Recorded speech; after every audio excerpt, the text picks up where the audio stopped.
शिल्पा है तो सांवली लेकिन बहुत ही टैलेंटेड। लेकिन कहते हैं ना, शादी के लिए तो लंबी और गोरी होनी चाहिए। शिल्पा, ये रिश्ता अभी हाथ से गया। अरे कितनी बार कहा वो गोरी होने वाली क्रीम लगाया कर, लेकिन नहीं, किताब से सर खपाने से फुर्सत मिले तब ना। तू ही क्यों नहीं इसके लिए उपटन तैयार करती थी? शर्मा जी की बेटी का कम रेट में कितना अच्छा रिश्ता हुआ है। इसकी तो उम्र के साथ ही लड़के वालों की डिमांड भी बढ़ी जा रही है। शिल्पा को ये बातें अब बुरी नहीं लगती थी, लगे भी क्यों, बचपन से सुन जो रही थी वो ये सब कुछ। उसके लिए ये तो मात्र एक कान से सुनना और दूसरे कान से निकाल देने वाली बात थी। फिर एक रोज, पापा पापा मेरी नौकरी लग गई है। वाह, अच्छा, कहाँ बेटा? न्यूज़ चैनल में पापा, खबरों को लिखना होगा। हाँ, वैसे भी तेरे जैसी सांवली शक्ल की लड़की को कौन पर्दे पर आने देगा, क्यों?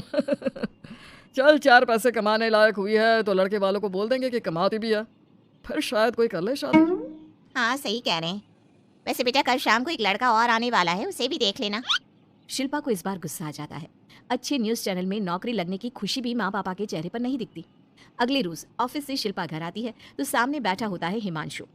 हिमांशु शिल्पा को देखता है तो पहली नजर में तो वो उसे पसंद नहीं आती, लेकिन फिर भी फॉर्मेलिटी तो करनी थी। हाँ, ओके, तो क्या शौक है तुम्हारे और खाने में क्या क्या बना लेती हो? मुझे पढ़ने लिखने का शौक है, खाना बनाना नहीं आता, बिल्कुल भी नहीं आता। पर फिर भी क्योंकि ये रिवाज है कि बहू को खाना बनाना होता है तो थोड़ा बहुत बना लूंगी, लेकिन उतना ही वक्त किचन को दे पाऊंगी जितने में मेरा काम, मेरी नौकरी सफर ना हो। बाकी भूख तो तुमको भी लगती होगी, तो खाना बनाने की जिम्मेदारी दोनों की ही होगी, है ना? शिल्पा बोले जा रही थी। अब तक जिन लड़कियों से हिमांशु मिला था, शिल्पा उन सब से अलग थी। वो ऐसी ही तो लड़की चाहता था। शिल्पा से बात करने के बाद, ठीक है, फिर शादी 2 महीने बाद करेंगे। वो क्या ना, खाना बनाना भी तो सीखना होगा ना। मुझे मंजूर है। शिल्पा को भी हिमांशु अच्छा लगने लगता है। दोनों की शादी हो जाती है, लेकिन शादी के बाद से ही हिमांशु का परिवार शिल्पा के रंग को लेकर कई बातें बनाता। क्या बात है हिमांशु, क्या कमी हो गई थी जो ऐसी काली सी बहू ले आया? काली तो नहीं है। हाँ, मेरी शिल्पा का रंग हल्का सांवला है। वैसे आप तो कृष्ण की भक्त हैं, जानती है ना, उनका रंग भी सांवला था। अब सांवले रंग के कृष्ण की पूजा, तो सांवली मेरी बीवी खराब कैसे? बात तो सही भी थी। क्यों सांवला रंग खराब माना जाता है? शिल्पा पति का तर्क सुन रही थी। थोड़ी देर के बाद, क्या बात है, शब्दों का जादू आ गया। क्या तर्क दिया आपने सांवले रंग के समर्थन में? तो क्या तुम ही पत्रकार हो? अरे तुम्हारा पति भी कम नहीं है। शिल्पा रोज एक नई तरक्की छू रही थी। कभी विदेश दौरा तो कभी बड़े बड़े लोगों का इंटरव्यू। एक दिन, सुनो, आज का दिन बहुत खास है, मैं मुख्यमंत्री जी का इंटरव्यू लेने जा रही हूँ। अरे वाह, क्या बात है, सही है यार। तभी ससुर आ जाते हैं। बहू, थोड़ा मेकअप भी कर लेना, वरना काली काली फोटो सब जगह आएगी। अरे हम तो शर्म के मारे किसी को दिखाते भी नहीं कि ये हमारी बहू है। न जाने क्या कमी थी। अरे वो शारदा दीदी की बहू देखो, कैसे मक्खन की तरह गोरी है। और नताशा, वो तो ऐसे लगता है जैसे भगवान ने दिल खोल कर रंग दिया है उसको।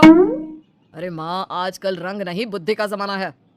हाँ, तो वो दोनों कहाँ पागल है, अच्छा खासा घर देख रही है। शिल्पा को ससुर की बात पर गुस्सा तो आता है, लेकिन वो मूड खराब नहीं करना चाहती।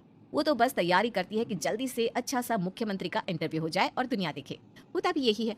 शिल्पा जब शाम को घर आती है तो, अरे चाची, बुआ, फूफा जी, कैसे हैं आप सब? कैसे आना हुआ? शिल्पा को आसपास के लोग भी देख रहे थे। वो भी जानती थी कि उसने जो इंटरव्यू किया वो कितना वायरल हो रहा है। अरे बहू, बड़ी लायक हो तुम। औरत होकर दुनिया की इतनी जानकारी, कितनी समझ है तुम्हारे अंदर। वाह वाह बहू, तुमने तो हम सबका सीना गर्व से चौड़ा कर दिया। सास ये सब देखकर सोच रही थी कि भाई ऐसा भी क्या हो गया, इन्होंने तो बहू को हीरो बना रखा है। मैंने तो शिल्पा को उसी दिन समझ लिया था जब पहली बार मिला था। मैं तो जान गया था कि ये लड़की अलग है। कितनी प्यारी आवाज है इसकी और समझ भी लाजवाब। तभी बुआ सास बोल पड़ती है, और एक हमारी बहू है, सारा दिन टिकली बिंदी पर ही लगी रहती है। अरे दीदी, न जाने कौन कौन सी क्रीम लगाती है, अब तो चेहरे पर फोड़े भी निकल गए। कितनी बार कहा कुछ पढ़ाई आगे करके दुनिया में नाम कमाओ, लेकिन नहीं, बस सारा दिन शीशे के सामने खड़ी रहेगी। कोई बात नहीं फूफा जी, वो भी किसी की पसंद हो सकती है। हम लोगों का क्या, एक काम अच्छा कर दिया तो पूछ लिए गए, नहीं तो जमाना तो गोरी सूरत की ही तारीफ करता है। क्यों माँ जी? हाँ हाँ, वो क्या है ना, मैं जरा पानी लेकर आती हूँ, तू बैठ बहू। हाँ हाँ बहू, तू तो बैठ। वो क्या है ना, आज तो तुझसे बहुत सारी बातें करनी है। ये बता, कैसे दिखते हैं मुख्यमंत्री जी सामने से? जैसे टीवी में दिखते हैं वैसे ही दिखते हैं क्या? आए दिन लोग शिल्पा से मिलने आते, उसे अपने स्कूल या दूसरी जगह पर चीफ गेस्ट बनाते। ये सब देखकर पति तो खुश होता, लेकिन सुंदर बहू का सपना सास की आंख से उतर ही नहीं रहा था। फिर एक रोज शिल्पा, पापा कहाँ है? माँ जमीन पर गिरी पड़ी है, वो बेहोश हो गई है। शिल्पा की सास को गंभीर बीमारी हो जाती है और फिर आप लोग अपनी माँ की किसी बात को मना ना करना। उनका दिल कमज़ोर हो चुका है। दिल में कोई बात लगेगी तो उनके हार्ट अटैक आने के चांसेस हैं। तो समझ रहे हैं ना? कुछ दिनों में ठीक होकर सास घर आ जाती है और फिर एक दिन देख बेटा, मैं मरने से पहले एक सुंदर बहू का चेहरा देखना चाहती हूँ। अरे मैं नहीं चाहती कि तू इस काली कलूटी के साथ रहे। छोड़ दे इसे। अरे कल को तेरे बच्चे भी ऐसे काले पीले पैदा होंगे और फिर हमारा खानदान देखने लायक नहीं होगा। शिल्पा सुन रही थी, वो परेशान हो रही थी। वो सोचती है कि एक बार वो अपने पति से बात करके देखेगी। सुनिए ना, मुझे आपसे बात करनी है। मुझे भी शिल्पा, मैं माँ के बिना नहीं रह पाऊंगा। तुम समझ रही हो ना? शिल्पा को दुख होता है, लेकिन वो क्या करती। वो हिमांशु को तलाक देने का सोच लेती है और फिर शिल्पा, माँ की हालत फिर खराब हो रही है। क्या करूँ? माँ को सबसे बड़े अस्पताल में भर्ती करना होगा। लेकिन वहाँ तो बेड के लिए बड़ी बड़ी सिफारिश करनी पड़ती है। हाय रे, मेरा मन आता है मैं मर ना जाऊं, मुझे बचा ले बहू। शिल्पा को हैरानी होती है कि वो करे तो क्या करे। पर माँ जी, मैं कैसे? बेटा, मुख्यमंत्री जी से बात कर ले। उनसे बड़ी सिफारिश किसकी हो सकती है?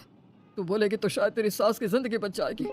शिल्पा सिफारिश से सास को बड़े अस्पताल में भर्ती करवा देती है, जहाँ लंबे समय बाद सास ठीक होती है। लेकिन इस बीच एक दिन भी शिल्पा उन्हें देखने नहीं जाती। सास जब घर आती है तो एक सुंदर सी लड़की उनका स्वागत करती है। ये कौन है और शिल्पा कहाँ है?